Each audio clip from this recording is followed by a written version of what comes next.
ناظرین، آج ہم محمد علی مرزا صاحب کی ایک نئی ویڈیو کے ساتھ آپ کی خدمت میں حاضر ہوئے ہیں۔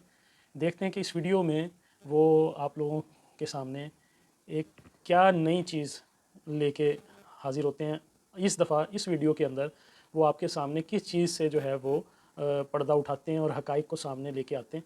تو اس سے سب سے پہلے عرض کر دیں کہ جنہوں نے ہمارے چینل کو سبسکرائب نہیں کیا وہ ہمارے چینل کو سبسکرائب کریں، ویڈیوز کو شیئر کریں تاکہ حق جو ہے وہ سر چڑھ کر بولے اور سب کے سامنے آئے اور لوگوں کو ہدایت نصیب ہو۔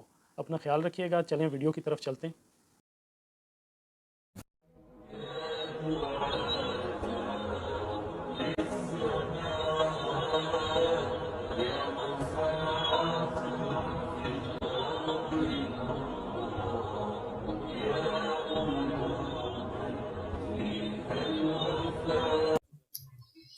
یہاں امت نے مشہور کیا جی وہ نبی اسلام نے کہہ دیا کہ امت شرک نہیں کرے گی۔ یہ نہیں الفاظ، مجھے اپنے بعد تم سے شرک کا خوف نہیں۔ جس طرح اگلی امتیں ساری مشرک ہو گئی تھی، میری امت اس طرح ساری مشرک نہیں ہوگی، ایک گروہ قیامت تک حق پہ قائم رہے گا، یہ مطلب تھا۔ اس کے اوپر میری تفصیلی ویڈیو ہے، مجھے تم سے شرک کا خوف نہیں، وہ آپ دیکھ لیں۔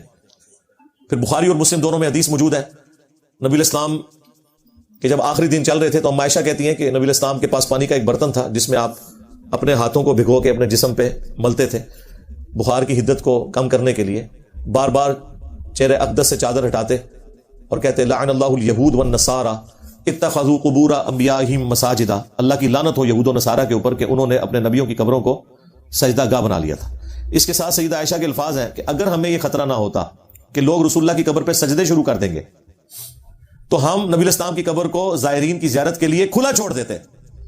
اس زمانے میں بھی اما عائشہ کی اجازت کے بغیر کوئی حجرے میں نہیں جاتا تھا، اوپن نہیں چھوڑا گیا، کیونکہ اما عائشہ کہتی ہے ہمیں ڈر تھا کہ لوگ سجدے شروع کر دیں گے۔ یہ کہنا شرک ختم ہو چکا ہے، اما عائشہ کہہ رہی ہے ہمیں تو ڈر تھا، کیونکہ انہیں پتا تھا کہ بخاری میں حدیث ہے، دیکھنا میری شان کو اس طرح بلند نہ کرنا جس طرح نصارہ نے اپنے پیغمبر کو بڑھا دیا، میں اللہ کا بندہ اور اس کا رسول ہوں، مجھے اللہ کا بندہ اور اس کا رسول ہی کہنا۔ پھر مسلم شریف میں حدیث ہے، جندب رضی اللہ تعالیٰ عنہ کہتے ہیں نبی اسلام نے 5 دن پہلے اپنی وفات سے ہمیں خطبہ دیتے ہوئے ارشاد فرمایا کہ دیکھنا تم میں سے جو اگلے لوگ گزر چکے ان میں سے کوئی پیغمبر یا نیک آدمی فوت ہوتا تھا تو وہ اس کی قبر پہ سجدے کرنا شروع کر دیتے تھے، میں تمہیں اس بات سے منع کرتا ہوں۔ پھر بخاری اور مسلم میں یہ حدیث موجود ہے کہ نبی اسلام کے آخری دن چل رہے تھے اور آپ کی 3 بیویاں آپ کے ساتھ بیٹھی ہوئی تھی، سیدہ عائشہ، سیدہ ام حبیبہ اور سیدہ ام سلمہ رضی اللہ عنہم اجمعین وعلیہم السلام اجمعین۔ اب یہ جو 2 بیویاں یہ تو اتنی سینئر ہیں کہ انہوں نے ہجرت حبشہ بھی کی ہوئی ہے، ہجرت مدینہ سے پہلے جو ہجرت حبشہ تھی اپنے ایکس ہسبینڈز کے ساتھ، ام سلمہ اور ام حبیبہ۔ تو وہ آپس میں باتیں کر رہی تھیں کہ جب ہم لوگ حبشہ گئے تھے وہاں ہم نے ماریہ نام کا ایک گرجا دیکھا تھا جہاں کچھ تصویریں لٹکی ہوئی تھی۔ نبی اسلام اپنے آخری دنوں میں تکلیف میں ہیں، بیماری میں ہیں، آپ فوراً اٹھے، آپ نے کہا یہی ان کی خرابی تھی کہ جب کوئی نبی یا نیک آدمی فوت ہو جاتا اس کی قبر پہ تصویریں لٹکا دیتے، پھر اس پہ سجدے شروع کر دیتے۔ قیامت کے دن یہ بدترین مخلوق بنا کے اٹھائے جائیں گے جو قبروں پہ سجدہ کرنے والے لوگ ہیں۔ نبی اسلام اپنے آخری دنوں میں امت کے لیے فکر مند ہے اس حوالے سے، اور وہ نظر آ رہا ہے، فکر بالکل درست تھی، وہ نظر آ رہا ہے کہ لوگ قابو ہی نہیں آ رہے۔ مسلمان میں اور ہندو میں فرق کرنا مشکل ہو گیا، جو ایکٹیویٹیز انہوں نے جاری کی ہوئی ہیں۔ جس طرح وہ بتوں کو غسل دیتے تھے، اب تو یہ اگلے دن مجھے وہ شاہ جی نے وہ ویڈیو دکھائی ہے، اس میں تو عبد القادر جیلانی کا بھی ایک چھوٹا سا بت بنا کے اس کو بھی غسل دے رہے ہیں۔ بالکل ٹھیک کر رہے ہو، کرو، تاکہ انجینئر صاحب کو پتہ لگے تو کام چوک دیں، تھوڑا کرو اور کرو۔ تماشا بنایا ہوا ان لوگوں نے۔ نبی اسلام نے پہلے ہی فرما دیا تھا یہ سب کچھ ہونا ہے۔ بخاری مسلم میں حدیث ہے تم بھی اگلے لوگوں کے پیچھے چل پڑو گے، قدم با قدم، بالشت بر بالشت، حتیٰ کہ ان میں سے کوئی گوہ کے سراغ میں داخل ہوا تم بھی وہی کام کرو گے۔ صحابہ کرام نے پوچھا یہ اگلے لوگوں سے مراد کیا یہود و نصارہ ہے؟ آپ نے فرمایا اگر وہ مراد نہیں تو اور کون سے لوگ مراد ہیں؟ اب یہ حدیث ان کے گلے کا کانٹا ہے، کیونکہ یہود و نصارہ کی ساری خرابیاں اس امت کے اندر آئی ہوئی ہیں۔ تو اس سے جان چھڑانے کے لیے پتہ انہوں نے کیا لیم ایکسکیوز نکالا، انہوں نے کہا نہیں یہاں مراد جو ہے فیشن ہے۔ دیکھو وچو ہی گل کر دیتی ڈاکٹر اشرف جلالی صاحب، تو میں نے کہا تھا نا، اس کا شان ارشاد بھی موجود ہے جامعہ ترمذی میں۔ یہ کس موقع پہ آپ نے فرمایا تھا؟ یہ تو آپ نے فرمائی عقیدوں کے اوپر تھا، غزوہ حنین کے موقع پر جو مشرکین عرب کے خلاف آخری جنگ تھی، فتح مکہ کے بعد ہوئی 3-4 مہینے بعد۔ اس میں جب صحابہ کرام جا رہے تھے تو راستے میں انہوں نے ایک درخت دیکھا جسے ذات انواد کہا جاتا تھا، مشرکین عرب اس کے ساتھ اپنا اسلحہ لٹکاتے تھے جنگ میں برکت کے لیے۔ تو چند جو ناسمجھ قسم کے نیو مسلم تھے انہوں نے حضور سے ریکویسٹ کی یا رسول اللہ آپ بھی ہمارے لیے کوئی درخت مقرر کر دیں، ہم بھی اس سے برکت حاصل کریں۔ تو آپ نے فرمایا سبحان اللہ، اللہ پاک ہے، یعنی ہر اس شرک سے جو لوگ اس کی طرف منسوب کرتے ہیں۔ تم نے تو آج وہی بات کر دی جو صحابہ موسیٰ نے کی تھی۔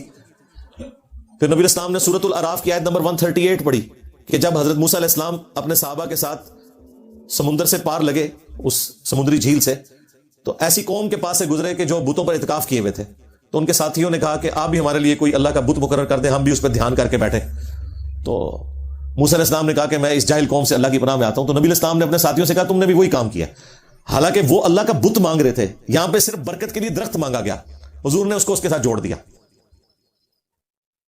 یہاں لوگ یہی فیصلہ نہیں کر رہے کہ یہ آیات بتوں کے بارے میں ہے، یہ فلاں کے بارے میں ہے، بھی شرک شرک ہے، چاہے جو مرضی کریں۔ بتوں والی آیات کو چھوڑیں، جو عیسیٰ ابن مریم کے بارے میں قرآن میں آیات آئی ہیں، وہ تو بت نہیں تھے نا۔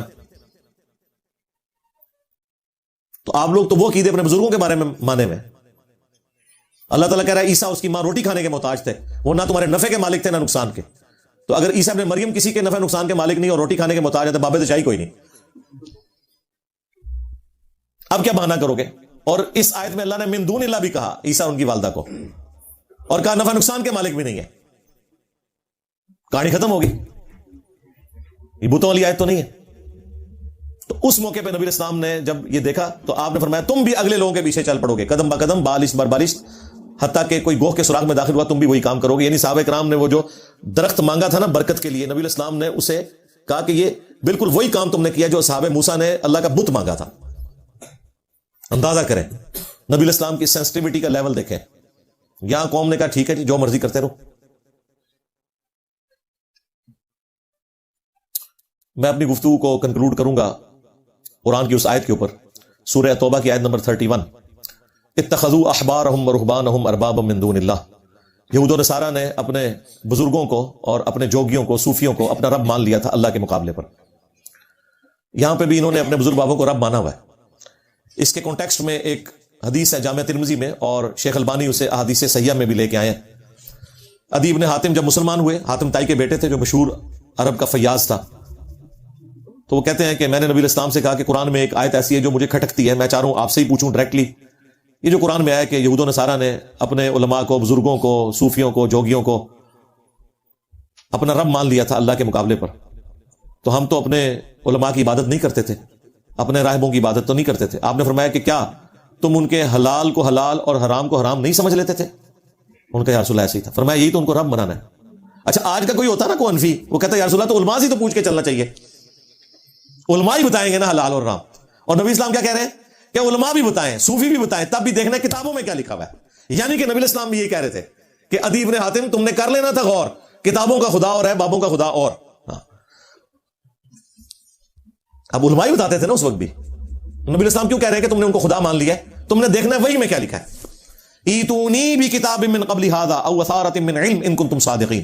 اے نبی ان سے فرماؤ کہ اگر قرآن کو نہیں مانتے اپنی کوئی کتاب لے آؤ، یا انبیاء کے آثار، کوئی سنت، اس میں سے مجھ سے بات کرو اگر تم سچے ہو۔ یعنی نبی اسلام نے یہی تعلیم دی ہے کہ آپ نے علماء کی بات کو ویریفائی کرنا ہے کہ قرآن و سنت کے مطابق ہے یا نہیں، کیونکہ سارے کا سارا بیڑا غرق امتوں کا علماء سوئی کرتے ہیں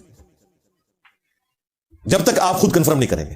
ہم یہ کہتے ہیں علماء سے پوچھیں، بلکہ پوچھیں ان علماء کو کہ کدھر لکھا ہوا ہے، ریفرنس دیں، بالکل لے لیں، کیونکہ عزتیں انہوں نے اللہ رسول کے نام پہ اویل کی ہوئی ہیں۔ اگر یہ ہمیں کہیں گے نا کہ ہمارا کہنا کافی ہے، تو بھائی اگر آپ کتابوں کو، قرآن کو، احادیث کو پس پش ڈالو گے پھر تمہاری عزت بھی ختم، سیدھی سی بات ہے۔ ہم نے عزت اسی کی بنیاد کے اوپر تمہاری کی تھی، جب تم نے غداری کی ان کتابوں کے ساتھ، تو اب دیکھ لو اللہ تعالیٰ نے تمہارے اوپر کتنی بلا چھوڑ دی ہے بڑی۔ ہاں میرے نبی سا ہے ہی کوئی نہیں، تیرے بابے تھے شاہ ہی کوئی نہیں۔ صلو علی محمد و علی محمد۔ جی ناظرین، آپ نے محمد علی مرزا صاحب کا یہ کلپ جو ہے وہ دیکھا ہے، اور امید ہے کہ آپ کو یہ کلپ جو ہے وہ آپ کی رہنمائی کرتا ہوا آپ کو ہدایت کی راہ پر لے کے جائے گا، اور مزید اسی طرح کی دین کو سمجھنے والی، حق کو جاننے والی ویڈیوز دیکھنے کے لیے ہمارے چینل کو سبسکرائب کریں، ویڈیوز کو لائک اور شیئر ضرور کریں۔ اپنا خیال رکھیے گا۔ السلام علیکم ورحمۃ اللہ۔